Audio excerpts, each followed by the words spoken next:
Azaroaren 30ko greba feminista eta orokorra ateioka dugu. Horregatik, aste honetako poliedroa horretan zentratuko dugu eta Mai Isasi Azkargarekin mintzatuko gara, bera burubelarriari baita grebaren antolakuntza. Eta esan bezala, greba feminista orokorrari buruz aritzeko, Mai Isasirekin mintzatuko gara. Mai Isasi, jo da zu dabil grebaren antolakuntzan eskualdean, zein Euskal Herrian, ezta? Bai, gutxi gara bera. Bueno, horregatik dago nekatuta.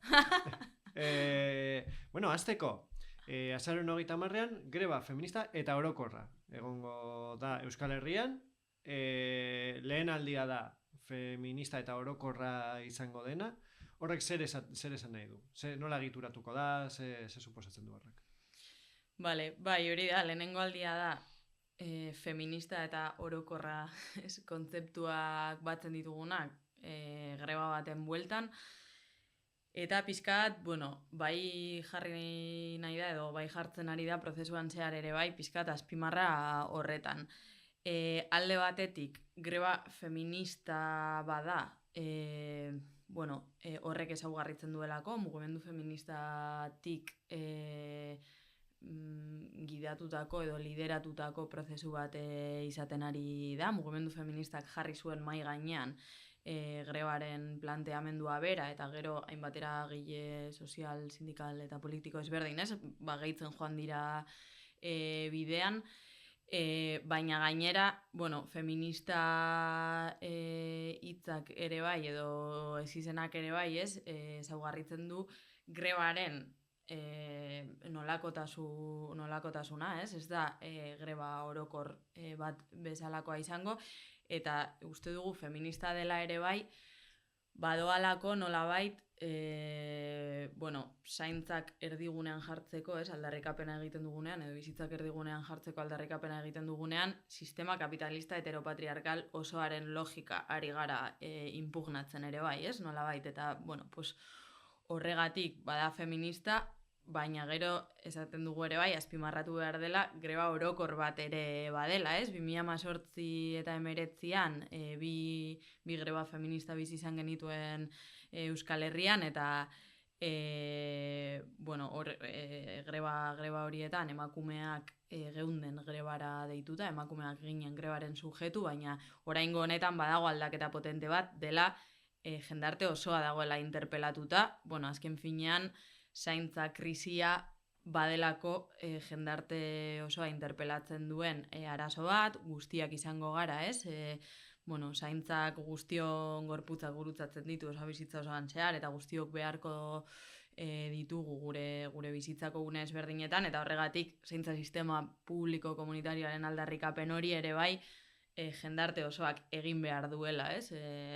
Uste dugu, orduan, bueno, pizkat grebaren kontzeptu berri bat mahai gainean, ez? Eta, bueno, grebaren hitzarekin ere ez dut esan, baina, claro, grebaren planteamendua ere, ez dut konbentzituta gaudela, ez? Grebaren borroka tresna bezala, ez? Bere eraginkortasunaz eta bere beharrezkotasunaz, baina justo eremu honetan ere bai, zaintzaren eremuan, bada ere bai nolabaiteko kontraesan bat, ez? Zaintza bera ezin delako grebara atera, osea, zaintza da zerbait... Ezin da eten, hori da, zaintza da zerbait bizitzaren iraunkortasunerako beharrezkoa dena, ez? Eta horrela aldarrikatzen dugu, eta beraz, bueno, badaude lan batzuk eten ezin direnak, eta beraz, greba egitea, ez? Zaila dena eremu hauetan. Gainera, justo zaintza zerbitzuetan ere bai, ez? Ematen da ere paradoxa hori nolabait, gehiegizko ratioak ere sartzen dituztela greba egunetan, orduan, ematen dira egoerak, greba egunetan adibidez, langile gehiago egoten direla, edozein egunetan baino, ez? Orduan, bueno, pizkat kontraesan horretatik, baina, bueno, borroka planteamendu honek daukan potentzialtasuna ere bai, mahai gainean jartzen nolabait. Aipatu duzu, mugimendu feminista dagoela mobilizazio honen buruan, zein erakundek erabaki dute bat egitea mobilizazio honekin? Apur bat, jakina guztiak ezin dira aipatu, baina, bueno, apur bat garrantzitsuena. Bai, hor dago, bueno, claro, greba azaroaren 30ean burutuko den greba feminista orokor hori, bada salto kualitatibo edo urrats garrantzitsu bat, baina, klaro, prozesu oso baten kontekstuan gertatzen da, ez? Eta, hor nik bai aipatuko nuke, pandemia garaitik, inkluso lehenago, ez? Greba feminista horietan ja hasten zen ere bai, ez? Zaintzen grebak ere izan ziren, eta zaintzen krisia politizatzen eta pizka bat, ez? Kuestionatzen hasi zen. Pandemian ematen da ere egoera bat, non ikusgarri egiten diren derrepente, ez? Osea, ordura arte, pues, izkutuan, inolako rekonozimendurik gabe egiten ziren lan guzti horiek, eta hasten da ere bai, ez? Eztabaida bat ematen, non, osea, fabrikak gelditu zirenean, mundu guztia etxeetara joan behar zenean, derrepente lan batzuk ezin ziren, ez, geratu, eta, pues, hasten dira, como eztabaida batzuk ere ematen, eta mugimendu feministak egiten duena da, pizka bat, afera honi edo gatazka honi planteatu bide horri bat dela, behar dugu hau, kuestionatzen ari den hau, zaintza eredua eraldatzeko prozesu bat bezala planteatu, ez? Eta, hor hasten da mugimendu feminista dago sortzen da koordinadora bat, denon bizitzak erdigunera deitzen dena, 2020 urtetik, ez? Martxan da bilena, eta hainbat asanblada, herrialde ezberdinetan, egindako prozesuen bidez eta hainbat boteen bidez, ez?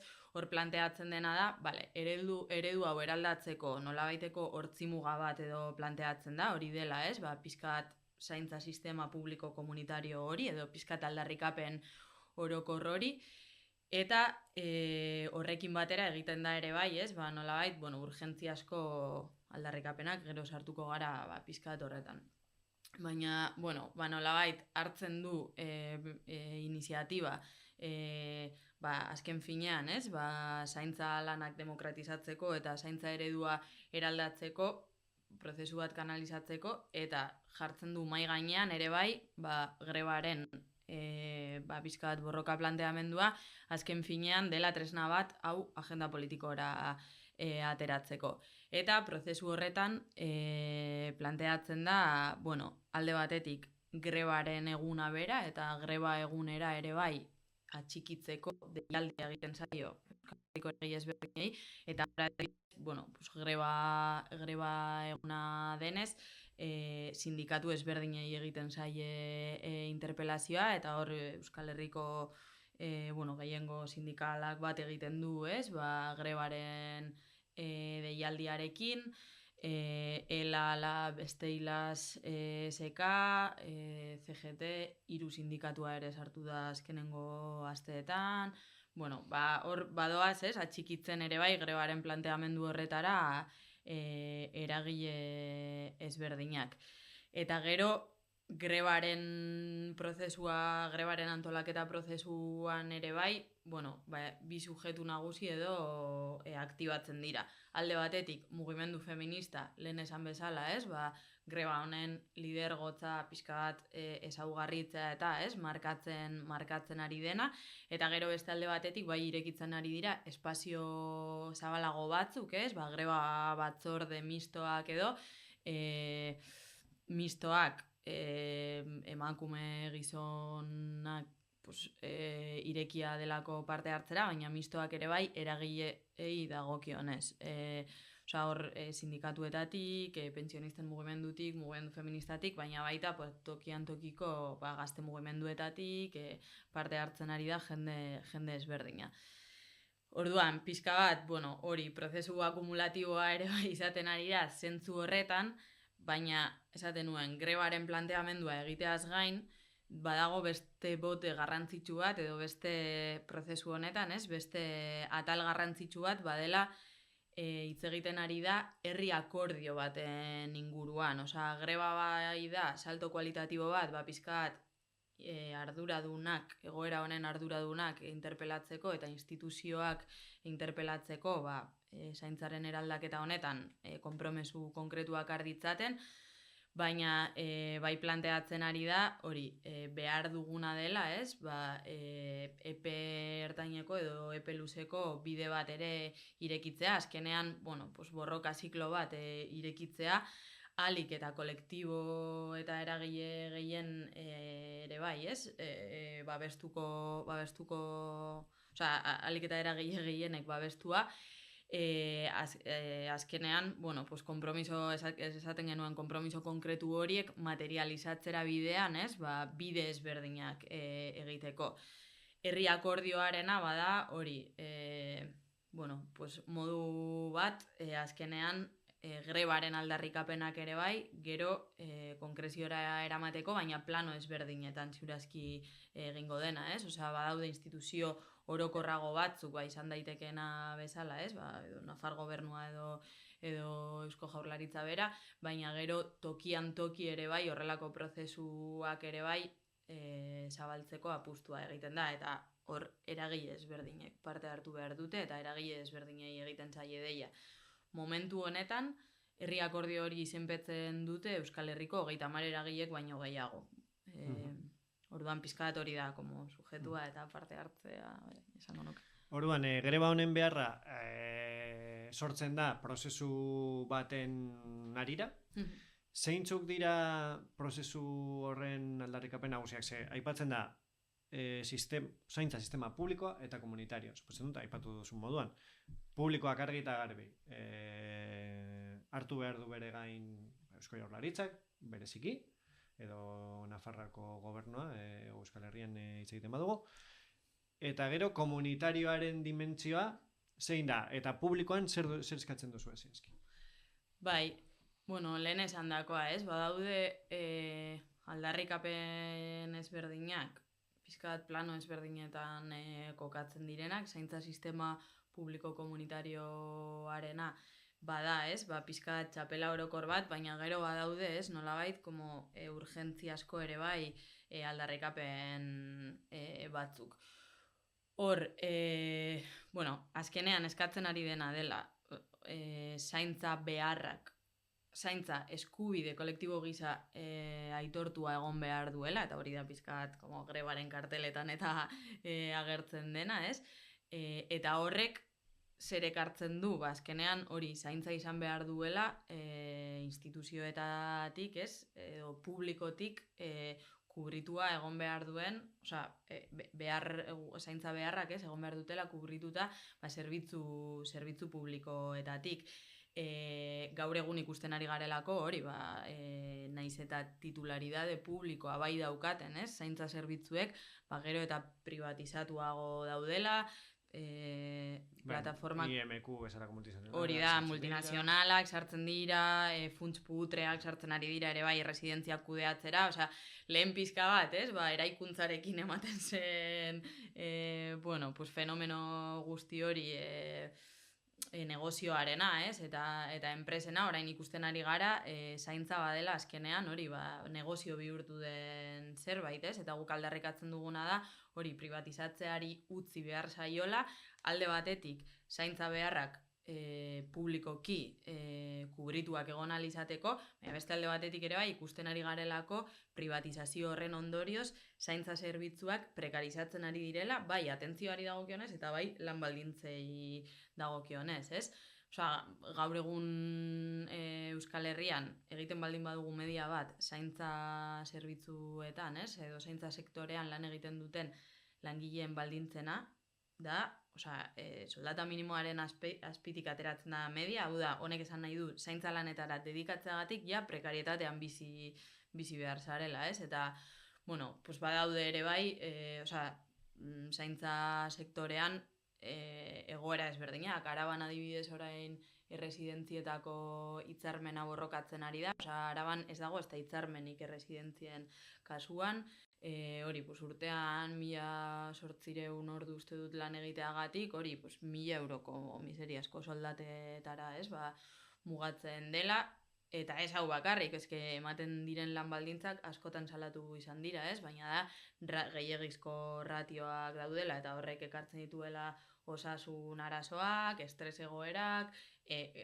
por supuesto, errekonozituta ez daudenak, ez, ekartzen du ere bai, ez, atentzio pertsonalizatu bat eman alez izatea, eta beraz, zerbitzu kaskarra, bai. Hori da, prekarizazio bat, eta bueno, hortik haratago ere bai, etxeko langileen egoera guztia, ez? Osea, hor badago, bueno, etxeko langileek ere ez daukate hitzarmenik momentu honetan, hori,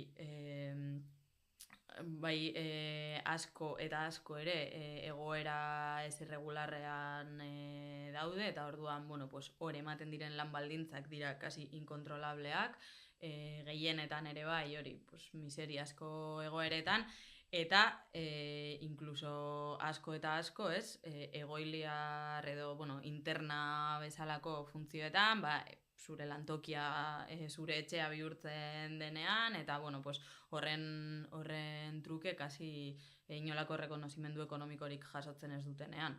Gehi gero, bueno, hau pizka bat enpleguaren eremuan, baina gero zaintzak orokorrean bai ikusten dugu ere bai, claro, jende asko ezin du permititu, ez? Horrelako zerbitzu bat ordaintzea edo kontratatzea, eta askotan bueno, erantzuten zaio familiaren eremutik, ez? Osea, gainera zaintzaren marroia, ez? Normalean, pues a ber nola gestionatzen den, kasi uneko egunean emakumeen gain erortzen dira horrelako zaintza lanak. Gaur egun hori Euskal Herrian kalkulatzen da 160.000 emakume baino gehiago daudela zaintza lanetara emanak inolako errekonozimendu ekonomikorik gabe. Hau da, etxeko zaintzak deitzen ditugun horietan, ez? Eta, osea, pentsa guzti horrek sistemari suposatzen dion etekina, ez? Kalkulo bat egingo bagenu, monetarizatuko bagenu eskutuan lan egiten den, ez? Osea, eskutuan egiten diren lan guzti horiek, ba, zer ekarriko luke, ez? Badago kalkulatuta hori, barne produktu gordinean, hori 30%-era kasi, ez? Iristen dela lan hauen karpena. Baina, bueno, pizkat, osea, hori da, ez? Egoera edo horiek dira aldarrikapenak, bai eremu ezberdinetan, ez? Banatzen direla alde batetik zaintza sistema publiko eta komunitarioaren beharra, inork ez duelako kuestionatzen, ez? Ba, osasunaren aurrean adibidez, osasun beharren aurrean, beharrezkoa dela zaintza, osea, sistema publiko bat, edo hezkuntza beharrak asetzeko behar dela sistema publiko bat, ba, gu mai gainean jartzera gatozena, ez? Da, zaintza beharrak asetzeko ere bai, ez? Ba, behar dela horrelako sistema bat, eta hasi behar garela horren inguruan hitz egiten. Hala ere, zaintza behar guztiak uste dugu ere ezin direla publikotik edo instituzioetatik, ez? Kubritu horregatik komunitario hitzarena ere bai, ez? Eta pizkat komunidadeak badaukala ardura kolektibo bat ere bai, ez? Zaintzen eremuan, eta badaudela bestelako zaintza behar batzuk komunitateak ere bere gain hartu behar dituenak, ez?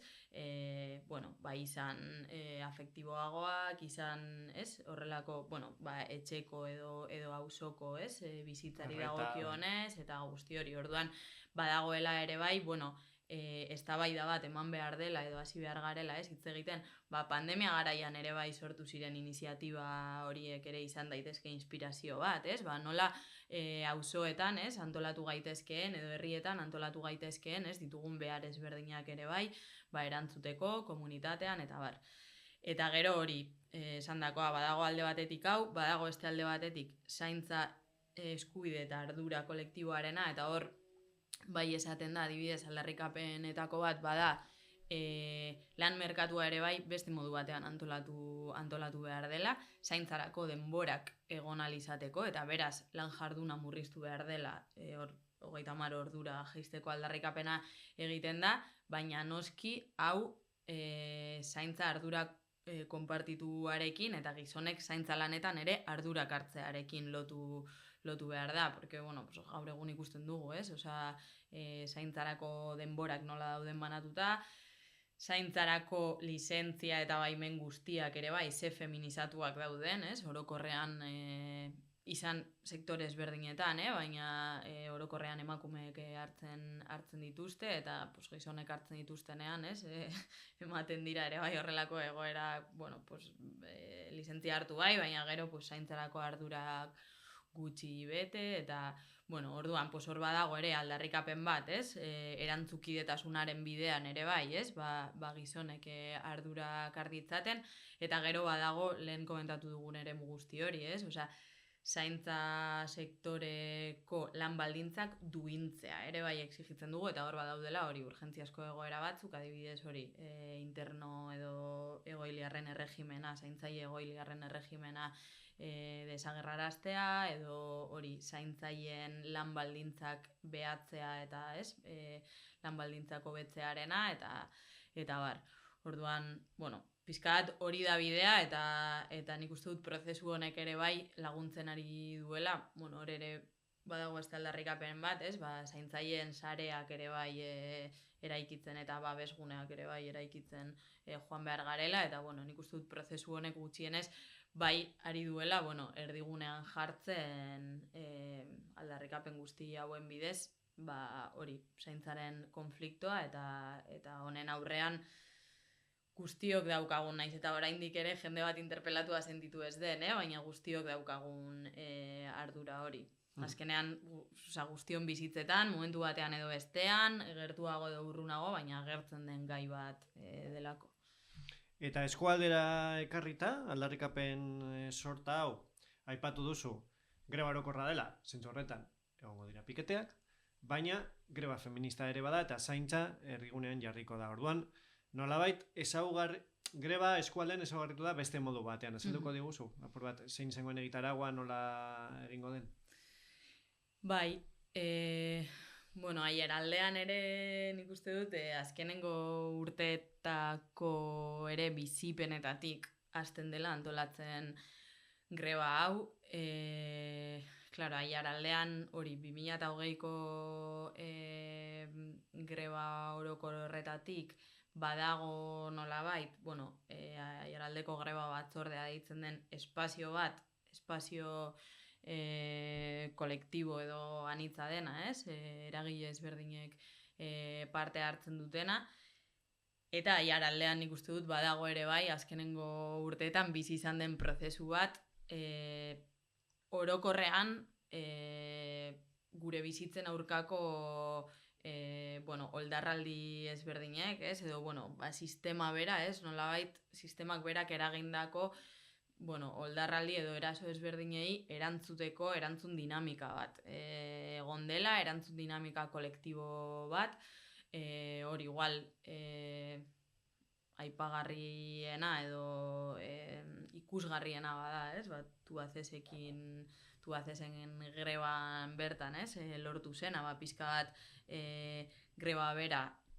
eskualdeari, eragiten zion afera bezala, erantzun dinamika zabal bat artikulatu zen, eremu ezberdinetako, sujetu ezberdinak edo eragile ezberdinak ere eta herritar ezberdinak inplikatu ziren, baina zaintzaren eremuan ere konflikto ezberdinak egon dira, eta nik uste dut aiaraldean ere bai lortu dela azkenengo urteetan, ulertzea ere hori afera kolektibo bat bazela.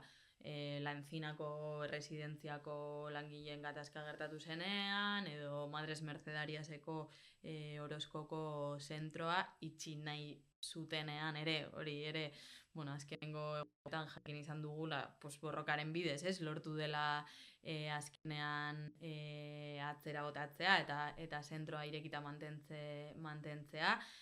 Nik uste dut bai egon dela prozesu bat onaino ekarri gaituena, eta beraz, hortik abiatzen da, grebaren prestaketa, eta lehen esan dakoa pizkat iniziatiba greba mahai gainean jartzeko bai hartzen du mugimendu feministak, aiaraldeko mugimendu feministak ere bai, asamblea ezberdinen bidez, eta bai planteatzen du, aiaraldean ere guazen antolatzera edo guazen prozesu bat irekitzera, eta modu horretan ere hasten da hori, greba batzordean ere bai, gai hau lantzen.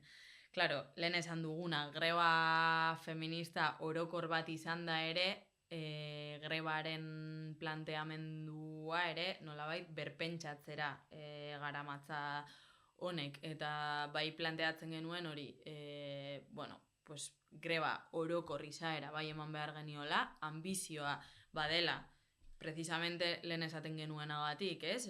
Badelako gai bat guztiok interpelatzen gaituena, eta alik eta jende gehienaren gana iritsi behar ginela, eta alik eta erantzun kontundenteena ematen saiatu behar ginela, azkenean, zaintza krisiari erantzun bat ematea, ez? Pizka bat generatzeko edo fortzatzeko. Orduan, zentzu horretan, bai planteamenduan ikuste dut hasieratik izan dela greba orokor eta nolabait ambizio bat jartzearena hor, baina gero hori kuestionatuz adibidez greba orokorretan eman daitezkeen dinamika batzuk. Adibidez, piketei dagokionez, ez, bai planteatzen da, bai goizeko 5 piketeak egitearena, gehien bat industriaren eremuan kokatzen direnak, baina pikete hauei ere bai, adibidez, buelta bat ematea planteatzen diogu, ez? Hori, alde batetik, piketeak berak ere espazio seguruak izan daitezen, badakigu ere bai, eremu maskulinizatu hauetan askotan erabiltzen diren oihuak edo erabiltzen diren, ez? Leloak eta, pues, oso konnotazio matxistak dituztela, orduan, hortik abiatuta, erabiltzen ditugun lelo eta aldarrietatik, bai, planteatzea, benetan izatea, pikete batzuk ere bai, erdigunean jarriko dutena, ez? Nolabait grebako aldarrikapen nagusia dela zaintza guztion ardura da, eta zaintza guztion eskubidea izan behar da, ez? Nolabait, eta zentzu horretan hori, goizealdeko pikete horiek ari dira antolatzen bai Amurrion eta bai Laudion, pikete horietan ere bai, ez? Helburua bada, hori esandakoa, ez? Mezu hau erdigunera ekarri eta nolabait desnormalizatzea lan egun normal batez ez izateko, baina gero badaude ere bai beste pikete batzuk planteatzen ari direnak pizkat greba egin ezin duten zaintzaile horien egoera ikusarazteko, ez? Nolabait, piketeen logika ere bai inbertituz, ez? Eta, pikete, elkartasun pikete edo pikete solidarioak deitu alzaienak, edo, helburua badena, ez? Nolabait, lehen esan dugun, zaintza lanak egiteari utzi ezin zaionez, egia da, greba honetan planteatzen dela, ez? Gizonek ere bai hartu dezatela zaintza lanak egin behar baldin badira, ardura hori lehen lerroan, ez? Greban, emakumeak egon gaitezen, baina gero badaude hori beste zaintza lan batzuk ere bai, enpleguaren munduan eta dena delakoa, emakumeek egiten jarraitu behar izango dutenak. Orduan, pixkat kontraesan hori azalerazteko eta, zaintza lanen privatizazio eta prekarizazioa salatzeko helburuarekin, bai egingo dira hori goizean zehar, goize guerdian zehar, 12 gutxitan, bai Urduñan, Amurrion eta Laudion, horrelako mobilizazio zentral batzuk, hori, erresidentzia, eguneko zentro, pisu ezberdinetatik pasatuko direnak, egoera hauek nolabait ikusarazten eta aldarrikapen orokor horrekin, ez? Azkenean eskatzen ari garena dena hori, aitortza eta errekonozimendua eta lan horiek duintzea.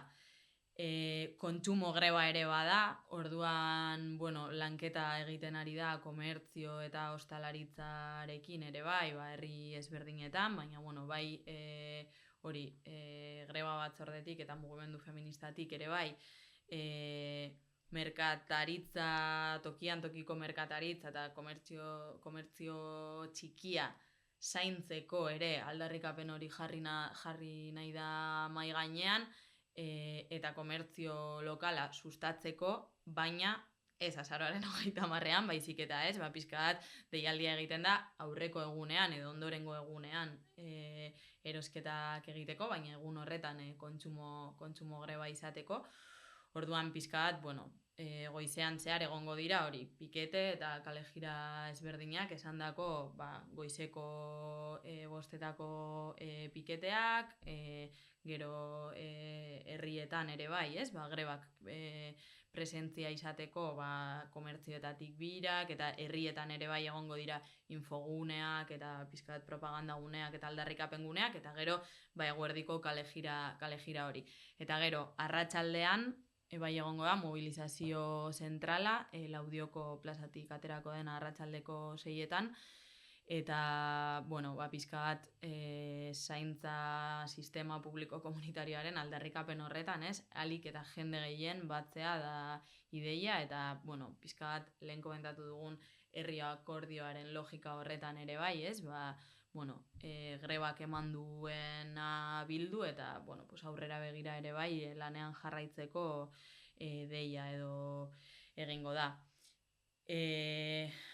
Pizkat hori egitarau orokorrarekin, gero egia da, hori tokian toki bai planteatzen ari direla dinamika ezberdinak, eta industriaren eremuan adibidez, ez, bai lantzen ari garela industriako emakumeekin ere bai, nola egin dezakegun, aurreko martxoaren 8an Tubacexeko konfliktoa zegoenean, mugimendu feministak pikete hori, ez, antolatzearen ekarpena egin zuen bezala, nola egin dezakegun ere bai, ez, industria bezalako eremu maskulinizatu batean, eramateko ere bai, ez, gizonei interpelazio hori, elkarlanean, eta, horrelako pikete edo dena delako dinamikaren bat egiteko. Orduan, pizkat hau ezaugarritzea, eta bai.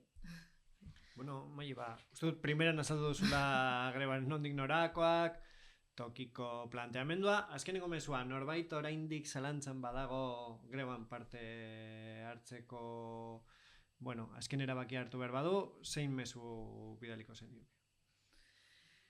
Bai, nik,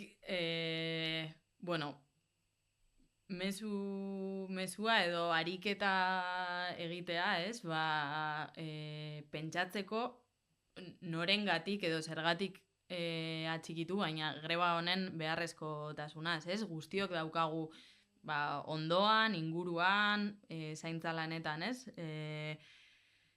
egondako norbait edo zaintza beharrak izandako norbait, eta nik uste dut zentzu horretan greba honen aldarrikapenak guztioi mesede egiten digun zerbait dela, ez gara ari eskatzen zerbait beste munduko, uste dut aldarrikapena oso konpartitua dela, eta nik uste dut ariketa hori egin behar dugula, eta momentua hau dela, pandemian egon zen eztabaida, ikusi zen, ze esentzialak diren, horrelako lanak, eta baina orain da momentua mahai gainean jartzeko, mahai gainean kolpe bat emateko, eta nik uste dut,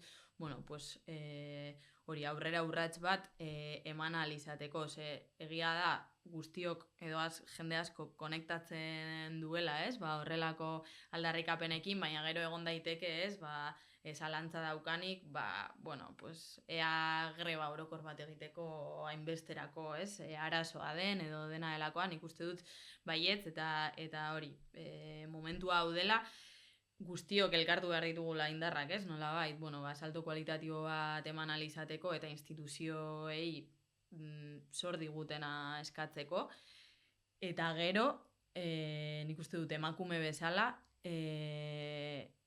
afera hau emakumeon askapen prozesuan ere bai, bada ezinbesteko zerbait, konflikto hau eta emakumeo zaintzaile rol hori esleitzen jarraitzen diguten bitartean, desboteretze posizio batean kokatzen gaitu ja, eta sistemak egia da, sistema oso bat dagoela pentsatua, ez? Askotan esan dugu, sexuaren araberako banaketa hau egiteko, lanen banaketa bat egiteko, eta baina hori, nik uste dut ezinbestekoa dela konflikto hau ikusaraztea ere bai, feminismoan urratsak emateko, eta bestela berdintasun politiken inguruan hitz egitea eta feminismoan urratsak ematearen inguruan hitz egitea, instituzioetatik egiten den bezala, da hutsaren gainean hitz egitea, ez? Behar ditugu urrats praktikoak eta behar ditugu aurrera urratsak ematea. Eta pizkat hori esango nuke. Berto Maio, mil esker gurekin egoteagatik, badakigu agenda oso estua duzula orain greba antolatzen, orduan mil esker gurekin antolakuntzaren nondik norakoak, grebaren arrazoiak eta